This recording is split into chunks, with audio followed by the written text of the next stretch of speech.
Bakery പലഹാരങ്ങളൊന്നും ഇത്ര കണ്ടില്ലാതിരുന്ന ഒരു കാലത്ത് മിക്ക വീടുകളിലും കുട്ടികൾക്ക് ഉണ്ടാക്കി കൊടുത്തിരുന്ന ഒരു പലഹാരമാണ് അരിയുണ്ട. അതിനെ കുറച്ചുകൂടി ഹെൽത്തി ആയിട്ട് നമുക്കിന്ന് ഉണ്ടാക്കിയാലോ. അതിനായി ആദ്യം നമുക്ക് ഒരു പിടി കാഷ്യൂ നട്ട്സ് ഡ്രൈ റോസ്റ്റ് ചെയ്തെടുക്കാം. കുറച്ച് ബദാമും കൂടി അതേപോലെ ഡ്രൈ റോസ്റ്റ് ചെയ്തെടുക്കാം.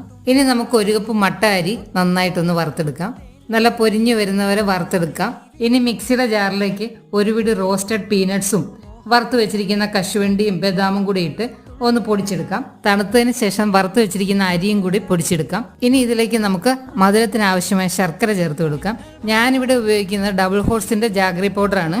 ഇതാകുമ്പോൾ നമുക്ക് ഉരുക്കി അരിക്കേണ്ട ആവശ്യമൊന്നുമില്ല. ഇമ്പ്യൂരിറ്റീസ് ഒന്നും ഇല്ലാത്ത നല്ല ഫൈൻ പൗഡറാണിത്. ഇനി ഇതിലേക്ക് നമുക്ക് ഒരു കപ്പ് തേങ്ങ ചിരകിയത് ചേർക്കാം. 2-3 ഏലക്ക പൊടിച്ചതും കൂടി ചേർക്കാം. ഇനി ഇതെല്ലാം കൂടി നമുക്ക് ഒരു 5 മിനിറ്റ് നന്നായിട്ട് കൈകൊണ്ട് മിക്സ് ചെയ്യണം. അപ്പോൾ ആ തേങ്ങയിലെ മോയ്സ്ചറൊക്കെ ഇറങ്ങി അത് നല്ല ബൈൻഡ് ചെയ്യാൻ പറ്റുന്ന രീതിയിലായി കിട്ടും. അപ്പോൾ ഇനി കുട്ടികൾക്ക് ഹെൽത്തി ആയിട്ടുള്ള ഈ അരിയുണ്ട ഉണ്ടാക്കി കൊടുക്കും.